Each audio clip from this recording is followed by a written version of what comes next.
Comment l'échographie a-t-elle transformé la pratique de l'anesthésie-réanimation ces dernières années ?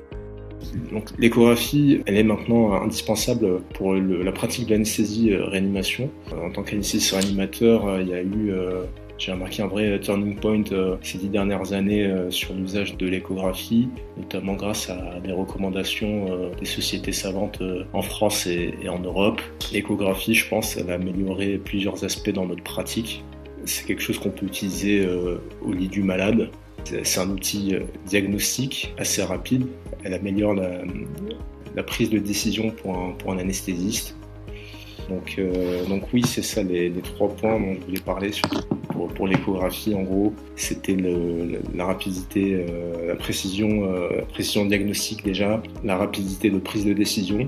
Et aussi, point très important, elle a amélioré bien évidemment la sécurité dans notre pratique et aussi le confort patient et le confort praticien. À partir de quel moment l'écho-guidage vous a-t-il semblé devenir un outil incontournable plutôt qu'optionnel ?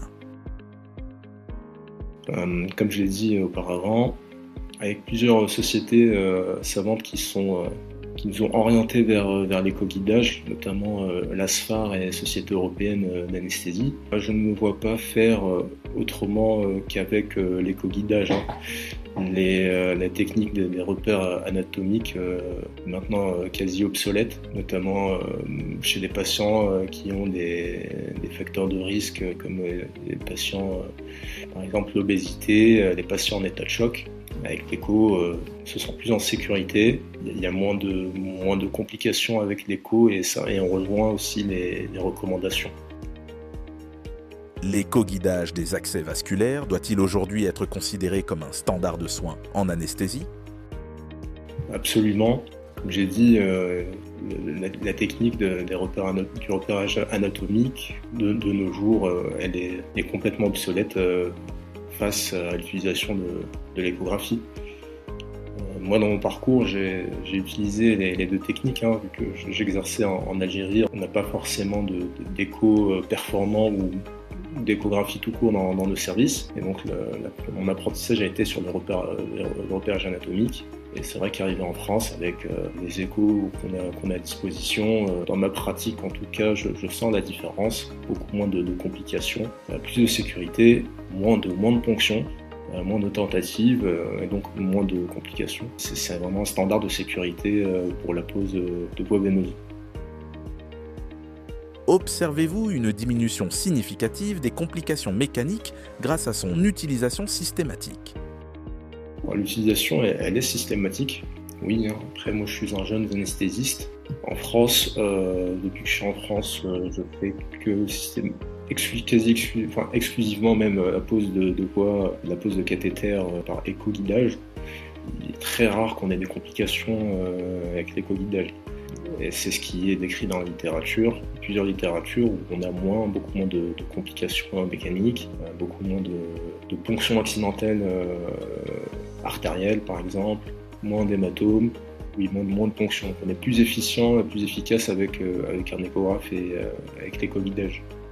En anesthésie loco-régionale, en quoi l'échographie contribue-t-elle à améliorer la précision du geste et la sécurité du patient ? En anesthésie loco-régionale, le fait de visualiser en permanence son aiguille et l'extrémité de l'aiguille, c'est un vrai standard de sécurité. Ça permet d'éviter les ponctions nerveuses, les lésions nerveuses, donc toutes les complications de l'anesthésie loco-régionale en fait. Ça permet aussi de visualiser les points vasculaires, donc veines, artères, et donc éviter les ponctions de ces dernières. Et également, on peut visualiser le volume qu'on a injecté autour du nerf, et donc, in fine, injecter moins de volume, diminuer donc les complications type intoxication d'anesthésistes locaux par effraction vasculaire ou par augmentation des doses et arrivée aux doses toxiques. Diminuer les volumes et les doses, pas de ponction vasculaire et pas de lésions nerveuses. L'intégration de l'échographie modifie-t-elle votre stratégie globale de prise en charge périopératoire ? Oui, clairement l'échographie en périopératoire, dans toute la période périopératoire, que ce soit en préopératoire, péropératoire ou post-opératoire, modifie notre pratique. Donc en préopératoire, permet déjà d'évaluer la fonction cardiaque avant une anesthésie pour un patient, la volémie également, et faire le diagnostic d'une défaillance hémodynamique quelconque. Je pourrais aussi revenir sur l'échographie gastrique pour décider de la stratégie du management des voies aériennes, si il faut ou pas protéger les voies aériennes si on a un contenu gastrique ou si on a un estomac plein. Pour le péropératoire, permet, je pense, de dépister très rapidement les défaillances hémodynamiques avant même nos outils de monitorage statique comme la prise de tension au brassard, la PMI, d'autres outils de monitorage, donc monitoring par échographie, échocardiographie. Ça permet vraiment de prédire un échec ou un succès à une épreuve de remplissage, comme c'est mentionné dans les recommandations. Et aussi un outil diagnostique, si on a une défaillance hémodynamique en péro-opératoire, qu'elle soit centrale, donc obstructif ou dyskinétique, ou périphérique, lorsqu'on a une vasoplégie, par exemple, comme dans le choc septique. Également en post-opératoire, dans le dépistage précoce des complications post-opératoires qu'on peut avoir, notamment l'hémorragie, les infections, tout ça, vraiment dans le cadre du périopératoire, l'échographie a une vraie place. Quelle est la place actuelle de l'échocardiographie transœsophagienne dans l'évaluation hémodynamique périopératoire ? Donc l'ETO, l'échographie transœsophagienne, elle a déjà toute sa place en chirurgie cardiaque. Ça, c'est quelque chose de connu. On a en chirurgie cardiaque, on fait beaucoup d'ETO, mais aussi dans d'autres types de chirurgie lourde, notamment, pour justement monitorer en continu le débit cardiaque, le volume d'éjection systolique et prévoir une stratégie d'optimisation hémodynamique, notamment en chirurgie hépatobiliaire, où c'est quelque chose qui se fait souvent, et aussi, comme je l'ai dit auparavant, dans la prédiction des complications cardiaques mécaniques obstructives, comme l'embolie gazeuse par exemple, ou d'autres défaillances hémodynamiques d'origine cardiaque ou périphérique. En quoi le monitorage hémodynamique par ultrason influence-t-il concrètement vos décisions thérapeutiques ? Comme déjà évoqué, l'exploration hémodynamique par ultrason, donc l'échocardiographie, elle influence nos décisions déjà sur la stratégie thérapeutique à adapter lors d'une complication péropératoire, qui peut être une hémorragie ou une défaillance cardiaque. Et c'est justement là où elle influence notre décision, avec plusieurs outils de diagnostic dynamique qu'on utilise avec l'échographie.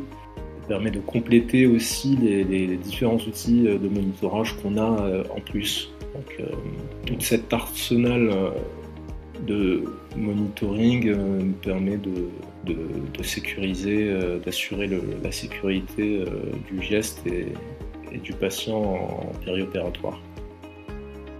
Pensez-vous que ces outils puissent, dans certaines situations, se substituer à des méthodes invasives traditionnelles ? Alors oui et non, je ne dirais pas dans toutes les situations. Mais disons que l'échographie va compléter les méthodes de monitoring invasives traditionnelles qu'on connaît déjà, le PICO, Swan-Ganz, tous ces types de cathéters invasifs. On va dire que l'échographie va plutôt compléter ces outils-là.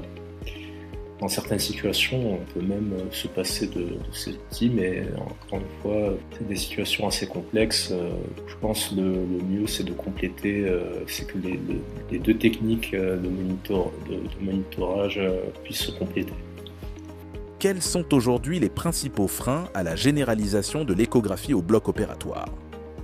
Alors, l'échographie, c'est quand même très opérateur dépendant. Tout dépend de comment un praticien a été formé, que ce soit pendant son internat ou même après l'internat. En France, l'échographie, je pense qu'elle est intégrée assez rapidement en début d'internat d'anesthésie et réanimation. Cependant, ce que j'observe dans la pratique courante, c'est que les seniors notamment ont moins cette pratique-là de l'échographie. Ils sont plus sur des outils standards. Donc je pense que la formation déjà va être un frein à la généralisation, à la globalisation de l'utilisation d'échographie. En revanche, de nos jours, il existe plusieurs manières de se former à l'échographie, que ce soit sur Internet ou par des diplômes universitaires ou des formations complémentaires.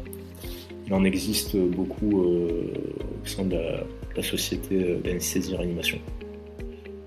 La standardisation des pratiques vous semble-t-elle suffisante en France pour garantir un niveau homogène de sécurité ? Alors oui, non. Notamment, je reviens beaucoup sur ça, mais les sociétés savantes d'anesthésie-réanimation communiquent beaucoup à ce sujet. Dans l'anesthésie-réanimation, la sécurisation passe par la standardisation. Je pense que l'échographie devrait être un standard de sécurité en plus en anesthésie-réanimation. Tout ça s'inclut en fait dans la gestion du risque du praticien en anesthésie. Quelles évolutions anticipez-vous dans les prochaines années concernant l'usage de l'échographie au bloc opératoire ? On voit de nouveaux échographes qui sont de plus en plus compacts, beaucoup plus performants aussi. L'image est clairement meilleure, indépendamment de l'échogénicité du patient. Et je pense que dans les années à venir, on aura des échographes encore plus performants, plus compacts, ou qu'on pourrait peut-être finalement glisser dans sa poche, un peu comme un stéthoscope. Pourquoi pas l'échographe dans un avenir proche, j'espère, sera un peu comme le stéthoscope du docteur, où à portée de main, on aura un échographe dans la poche pour pouvoir faire soit d'échographie diagnostique ou thérapeutique également. Comment voyez-vous évoluer la place de l'échographie dans l'anesthésie moderne au cours des 5 à 10 prochaines années ? Je pense que l'usage de l'échographie va encore plus se démocratiser au sein des praticiens en anesthésie. Je pense que la part de praticiens avec l'usage de l'échographie va fortement augmenter les prochaines années. Et pourquoi pas, avec les recommandations avec les sociétés savantes, devenir un vrai standard de sécurité pour l'avenir. On ne pourra pas poser un cathéter central sans utiliser un échographe par exemple, ou pareil pour l'anesthésie loco-régionale, l'utilisation de l'échographie sera un standard de sécurité en plus. Nous arrivons à la fin. Merci docteur pour votre temps. Très bien, merci pour cette proposition-là, merci de m'avoir invité pour l'interview. Excellente continuation à vous. Merci également. Au revoir. Au revoir.